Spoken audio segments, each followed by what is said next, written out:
Hi friends, welcome to Shami's kitchen. എല്ലാവർക്കും സുഖമാണല്ലോ. ഇന്നത്തെ നമ്മുടെ സ്പെഷ്യൽ എന്ന് പറയുന്നത് എല്ലാവർക്കും ഒരുപോലെ ഇഷ്ടമാവുന്നതും വളരെ രുചികരവുമായിട്ടുള്ള നല്ലൊരു ഹോട്ടൽ സ്റ്റൈൽ ബോണ്ടയാണ് കേട്ടോ. അപ്പോൾ ഇതിൻ്റെ ഡീറ്റെയിൽസ് ഒന്നും മിസ്സാകാതിരിക്കാൻ വേണ്ടിയിട്ട് എല്ലാവരും ഒന്ന് സ്കിപ്പ് ചെയ്യാതെ കണ്ടേക്കണം. കൂടെ തന്നെ ഈ വീഡിയോ ഒന്ന് ലൈക്ക് ചെയ്യാനും നമ്മുടെ ഷമീസ് കിച്ചൻ ചാനൽ ഇതുവരെയും സബ്സ്ക്രൈബ് ചെയ്യാത്തവരാണെന്നുണ്ടെങ്കിൽ പ്ലീസ് ഒന്ന് സബ്സ്ക്രൈബ് കൂടി ചെയ്തേക്കണേ. എന്നാൽ ശരി, നമുക്ക് വേഗം തന്നെ റെസിപ്പിയിലേക്ക് പോകാം. നമ്മുടെ ഈ ബോണ്ട തയ്യാറാക്കി എടുക്കാനായിട്ട് അത്യാവശ്യം ഒരു ഇച്ചിരി വലിയൊരു ബൗൾ തന്നെ നമുക്കൊന്ന് ആവശ്യമായിട്ടുണ്ട്. എന്നിട്ട് നമുക്ക് അതിലേക്ക് ചേർത്ത് കൊടുക്കേണ്ട ആദ്യത്തെ കാര്യമാണ് ഇതുപോലെ 1 കപ്പ് അളവിൽ തൈര്. അതായത് നല്ലതുപോലെ പുളിച്ചിട്ടുള്ള തൈര് വേണ്ട, അതുപോലെ തന്നെ തീരെ പുളിക്കാത്ത തൈരും പാടില്ല. ഒരു മീഡിയം അളവിലുള്ള തൈര് വേണം നമുക്ക് കേട്ടോ. ചെറിയൊരു പുളിയോട് കൂടിയിട്ടുള്ള തൈര് വേണം നമുക്ക് ആവശ്യമായിട്ടുള്ളത്. 1 കപ്പ് അളവിലാണ് ഞാനിപ്പോൾ എടുത്തിട്ടുള്ളത്. ആ 1 കപ്പ് നമുക്കിതിലേക്ക് ചേർത്ത് കൊടുക്കാം. തൈര് ചേർത്ത് കൊടുത്തു കഴിഞ്ഞാൽ പിന്നെ ഇനി നമുക്കിതിലേക്ക് വേണ്ടതാണ് ഇതിന് ഇത്രയും ആവശ്യമായിട്ടുള്ള ഉപ്പും കൂടി, അതുപോലെ തന്നെ ഒരു 1/2 ടീസ്പൂൺ അളവിൽ ബേക്കിംഗ് സോഡ കൂടി നമുക്ക് ആവശ്യമായിട്ടുണ്ട്. അതും കൂടി ചേർത്ത് കൊടുക്കാം. ഇത് രണ്ടും ചേർത്ത് കൊടുത്തതിന് ശേഷം നല്ല രീതിയിൽ തന്നെ ഒരു ഹാൻഡ് വിസ്ക് വെച്ചിട്ട് നമുക്ക് നന്നായിട്ട് ഒന്ന് ബീറ്റ് ചെയ്ത് കൊടുക്കാം. അതായത് നമ്മുടെ ഈ തൈരിൻ്റെ ആ ഒരു കട്ടയൊക്കെ മാറുന്നത് പോലെ ഒരു ഹാൻഡ് വിസ്ക് ആകുമ്പോഴത്തേക്കും പെട്ടെന്ന് തന്നെ അതെല്ലാം ഒന്ന് നമുക്ക് ബീറ്റ് ചെയ്തെടുക്കാൻ വേണ്ടി പറ്റും. ഒരു 30 സെക്കൻഡ് മാത്രം ബീറ്റ് ചെയ്ത് കൊടുത്താൽ മതിയാകും കേട്ടോ. ഒരുപാട് സമയം ബീറ്റ് ചെയ്യേണ്ട ആവശ്യമൊന്നുമില്ല. അപ്പോഴത്തേക്കും ഇതുപോലെ നമ്മുടെ ക്രീമി ആയിട്ട് നമ്മുടെ ഈ തൈര് കിട്ടും. ഈ ഒരു രീതിക്ക്. അപ്പോൾ ഇതുപോലെ ഒന്ന് ബീറ്റ് ചെയ്തെടുത്തിട്ടുണ്ട്. ഇത്രയും ആയിക്കഴിഞ്ഞാൽ ഇനി നമുക്കിതിലേക്ക് വേണ്ടതാണ് ഇതുപോലെ നമ്മൾ തൈര് എടുത്ത അതേ കപ്പിൽ തന്നെ 1 കപ്പ് അളവിൽ മൈദാമാവും കൂടി നമുക്ക് ആവശ്യമായിട്ടുണ്ട്. അപ്പോൾ മൈദാമാവ് ഇതിലേക്ക് ചേർക്കുമ്പോഴത്തേക്ക് നന്നായിട്ട് ഒന്ന് അരിച്ചിട്ട് വേണം കേട്ടോ മൈദാമാവ് ചേർക്കാനായിട്ട്. ഈ മൈദാമാവിന് പകരം നമുക്ക് ഇതിലേക്ക് ഗോതമ്പ് പൊടിയും ചേർക്കാവുന്നതാണ്. കുറച്ച് ഹെൽത്തി ആയിട്ടൊക്കെ നോക്കുന്നവർക്ക് ഗോതമ്പ് പൊടി ചേർക്കാം. അല്ല, ആ ഗോതമ്പ് പൊടി ചേർക്കുമ്പോഴത്തേക്ക് ഈ ബോണ്ടയുടെ ആ ഒരു ടേസ്റ്റ് വേറെ ആയിരിക്കും കേട്ടോ. അപ്പോൾ എപ്പോഴും മൈദാമാവിലാണ് നമ്മൾ സാധാരണ സ്ട്രീറ്റിലൊക്കെ ഇതുപോലെ ബോണ്ട തയ്യാറാക്കി എടുക്കുന്നത്. അപ്പോൾ ഈ മൈദാമാവ് ചേർത്ത് കൊടുത്തു കഴിഞ്ഞാൽ പിന്നെ ഇനി നമുക്ക് വേണ്ടത് നന്നായിട്ട് ഇതും ഒന്ന് ബീറ്റ് ചെയ്തെടുക്കാം. ഈ ഒരു രീതിക്ക് നന്നായിട്ടൊന്ന് മിക്സ് ചെയ്തെടുത്തു കഴിഞ്ഞാൽ പിന്നെ ഇനി നമുക്കിതിലേക്ക് വേണ്ടത് വളരെ കുറച്ച് മാത്രം വെള്ളം കൂടിയാണ്. അത് നമ്മൾ കുറച്ചായിട്ട് ചേർത്ത് കൊടുത്താൽ മതിയാവും. വളരെ കുറച്ച് മാത്രമാണ് ഞാനിപ്പോൾ ഇതിലേക്ക് വെള്ളം ചേർത്ത് കൊടുത്തിട്ടുള്ളത്. കൂടുതൽ വെള്ളം ചേർക്കേണ്ട ആവശ്യമേ ഇല്ല. ഈ ഒരു കൺസിസ്റ്റൻസിക്ക് വേണം കേട്ടോ നമുക്ക് ഈ മാവ് മിക്സ് ചെയ്ത് എടുക്കാനായിട്ട്. പിന്നീട് നമ്മൾ ഹാൻഡ് വിസ്ക് യൂസ് ചെയ്യേണ്ട ആവശ്യമില്ല. കൈ വെച്ചിട്ട് തന്നെ ഈ ഒരു രീതിക്ക് നന്നായിട്ടൊന്ന് മിക്സ് ചെയ്ത് എടുക്കണം. ഏകദേശം ഒരു 3 മിനിറ്റിൽ കൂടുതലെങ്കിലും നമ്മളൊന്ന് മിക്സ് ചെയ്ത് എടുത്തേക്കണം കേട്ടോ. അപ്പോഴാണ് നമ്മുടെ ഈ ബോണ്ട വന്നിട്ട് നല്ലതുപോലെ സോഫ്റ്റായിട്ടും അതുപോലെ തന്നെ നന്നായിട്ട് ഫ്ലഫി ആയിട്ടും വരേണ്ടത്. അതിൻ്റെ പോലെ ഈ ഒരു രീതിക്ക് ഒരു 3 മിനിറ്റ് നേരമെങ്കിലും നമ്മൾ ഇങ്ങനെ ഒന്ന് നന്നായിട്ടൊന്ന് ബീറ്റ് ചെയ്ത് കൊടുത്തേക്കണം. ഇനി നമുക്കിതിലേക്ക് വെള്ളത്തിൻ്റെ ആവശ്യമില്ല. ഈ ഒരു കൺസിസ്റ്റൻസി ഇതുപോലെ ഇത്രയും കട്ടിക്ക് തന്നെ ഉണ്ടായിരിക്കണം. കൂടുതൽ വെള്ളം ചേർക്കരുത്. കട്ടയൊന്നും ഇല്ലാത്ത രീതിയിൽ ഞാനിപ്പോൾ നന്നായിട്ട് ഇതെല്ലാം ഒന്ന് ബീറ്റ് ചെയ്ത് മിക്സ് ചെയ്ത് എടുത്തിട്ടുണ്ട്. അപ്പോൾ ഇത്രയും ആയിക്കഴിഞ്ഞാൽ ഇനി നമുക്കിതിലേക്ക് ബാക്കി ചേരുവകളും കൂടി ഒന്ന് ചേർത്ത് കൊടുക്കാം.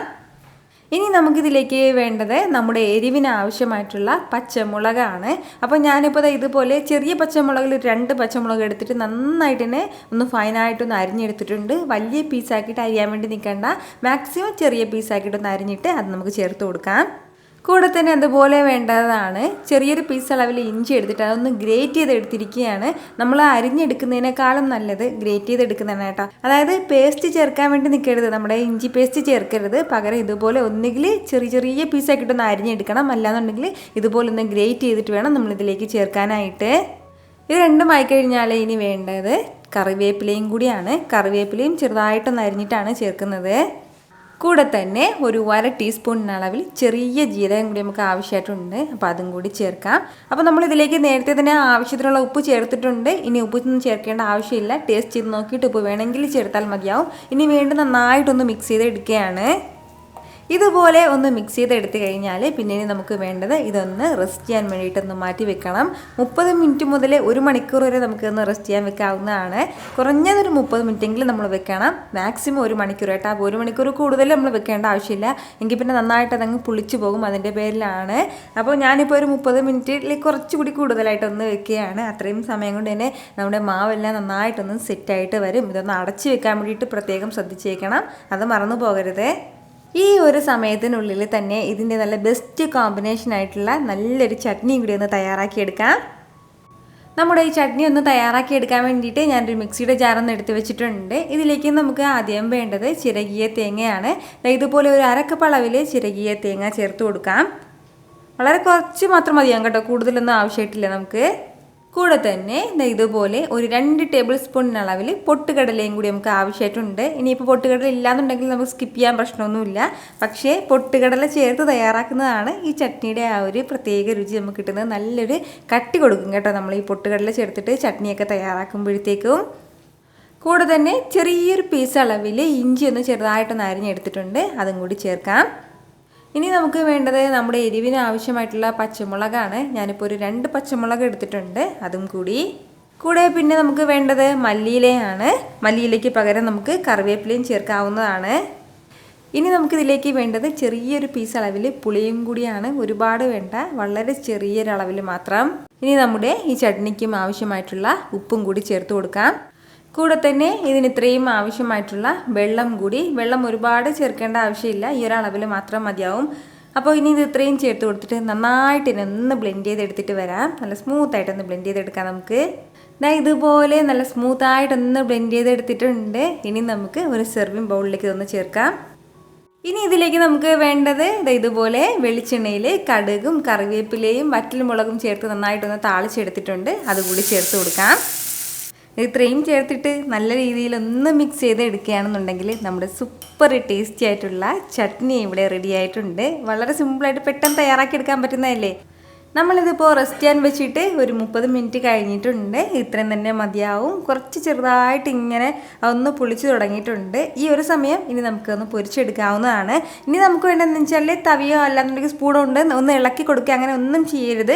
ഇതിൻ്റെ സൈഡിൽ നിന്ന് കയ്യിലേക്ക് ഒരു അല്പം വെള്ളം നനച്ചിട്ട് വെള്ളം തൊട്ടിട്ട് ഇതൊന്ന് ചെറുതായിട്ട് നമുക്ക് ആവശ്യമായിട്ടുള്ള ബോൾസ് ഒന്ന് ഇതിൽ നിന്ന് എടുത്ത് വേണം നമ്മൾ പൊരിച്ചെടുക്കാനായിട്ട്. അല്ലാന്നുണ്ടെങ്കിൽ സ്പൂൺ വെച്ചിട്ട് ഇങ്ങനെ ചെറുതായിട്ട് ഇങ്ങനെ എടുത്തിട്ട് ആ ഒരു രീതിക്ക് നമുക്കിത് പൊരിച്ചെടുക്കാവുന്നതാണ്. ഇനി ഇത് ഇളക്കി കൊടുക്കാൻ വേണ്ടി നിൽക്കരുത്, അതൊന്ന് പ്രത്യേകം ശ്രദ്ധിച്ചേക്കണം. എന്നാൽ ശരി, പെട്ടെന്ന് തന്നെ ഒന്ന് എണ്ണയൊക്കെ ഒന്ന് ചൂടാക്കി എടുക്കാം.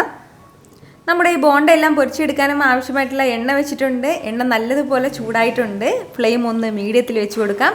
അതിനുശേഷം ഇനി നമുക്കിതിലേക്ക് മാവ് ചേർത്ത് കൊടുക്കാവുന്നതാണ്. മാവ് ചേർത്ത് കൊടുത്തതിന് ശേഷം പിന്നീട് നമ്മൾ ഫ്ലെയിം ഒന്ന് മീഡിയത്തിൽ നിന്ന് അല്പം കൂടി കുറച്ച് വെച്ചിട്ട് വേണം ഇതൊന്ന് ഫ്രൈ ചെയ്തെടുക്കാനായിട്ട്. കാരണം നമ്മുടെ മാവെല്ലാം നന്നായിട്ടൊന്ന് വെന്ത് കിട്ടേണ്ടതായിട്ടുണ്ട്.